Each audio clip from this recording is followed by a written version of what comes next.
Hi, I'm here today to talk to you about how to use music in ESL Classroom. One way you can use music in the ESL Classroom is to talk about the comparative and the superlative. With the comparative, there are certain songs that you can use with that, and there are also certain songs you can use with the superlative. For the comparative, you could use the Kanye West song, Stronger. Or there is also the original version, which is Harder, Better, Faster, Stronger by Daft Punk. Both of these are popular with the more teenage crowd. The Kanye West song has, of course, a lot more lyrics to it, so it would probably be better to use than the Daft Punk version, even though the Daft Punk version is the original.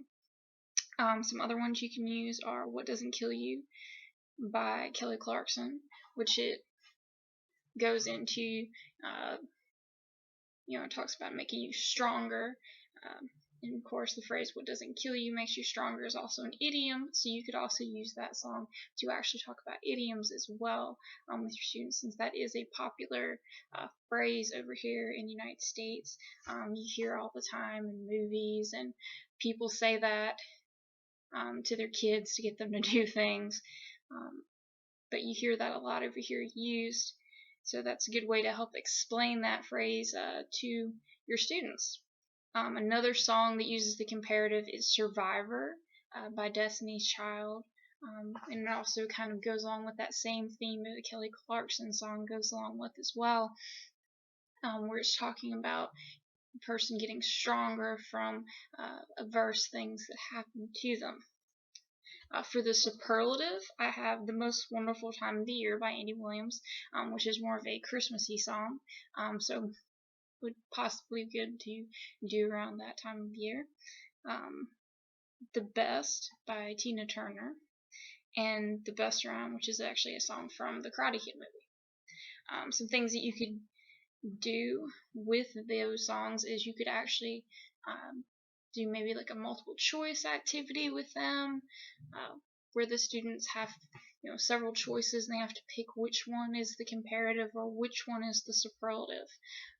You could turn that into a PowerPoint and run through it that way with them. You could also go and for say a quiz or a test on that, do the same thing with another song and have them go through and pick out the comparatives and the superlatives, where you can make that multiple choice, or you could have them just have to pick out everything on their own. That is up to you. You could also have the students make a PowerPoint or a Prezi where they have to take song lyrics they found on their own and label the comparatives and the superlatives and have them incorporate visuals to show understanding.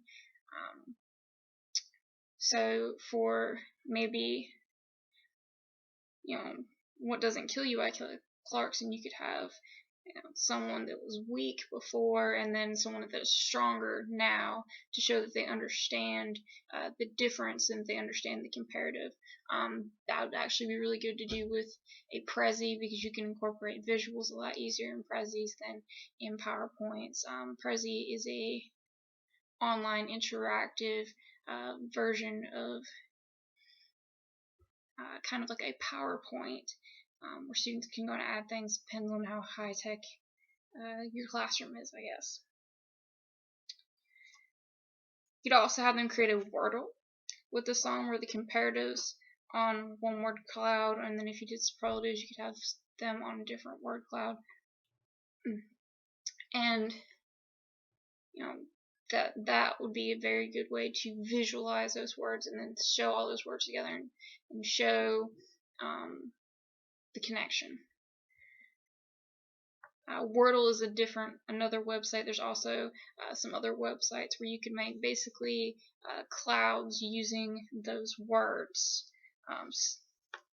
Moving on into some other ways that you could incorporate music in the classroom, you can also use them for pronunciation, of course, because the students are hearing the way that we normally would pronounce words in English in the songs. So just by listening to the songs, singing the songs together, practicing the songs, that should help with their pronunciation.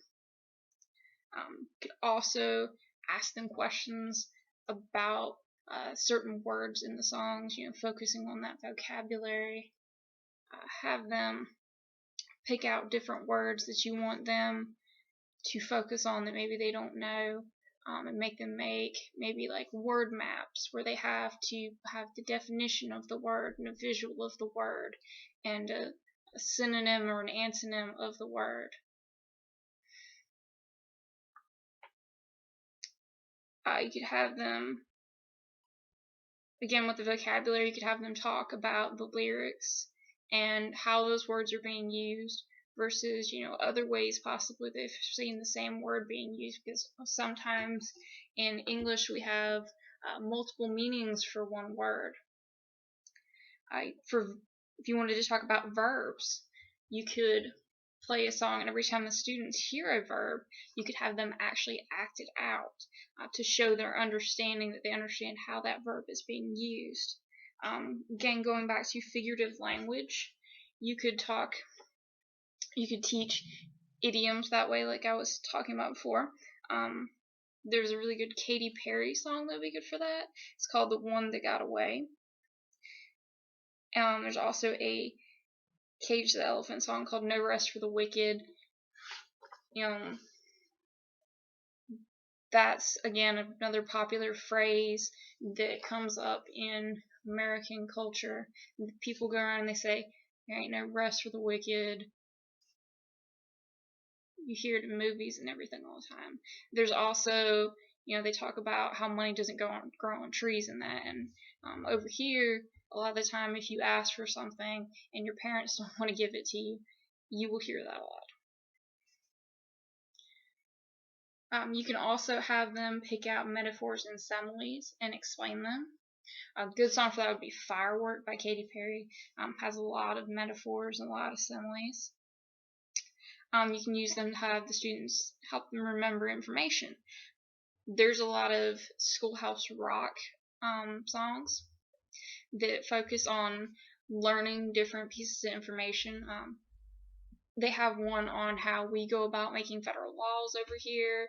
They have ones about the presidents, adjectives, conjunctions, but they all teach different important American concepts. Of course, listening comprehension activities can always use songs for that. Go to play a song and give the students the lyrics, but there will be blanks in it, and they have to fill the blanks in with something, either the exact word from the song or something that would make sense in that context, and grade them according to that. And then maybe after they've done that for a while, maybe give them a test on that in the same kind of format. You can also give them like a strip with the lyrics on it, and they, as a class, have to put the lyrics together into the whole song, based upon their ability to comprehend what they've heard. So they have to go through after listening to it and make sure they get it in the right order. You could have them listen to it and ask each other questions about it. You could do bingo with it even, where maybe you have different vocabulary words on the cards and they have to go and mark, put the piece on which ones they've heard so far in the song.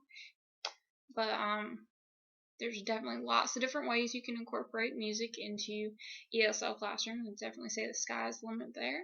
And I guess that's all I have for you today. Thank you.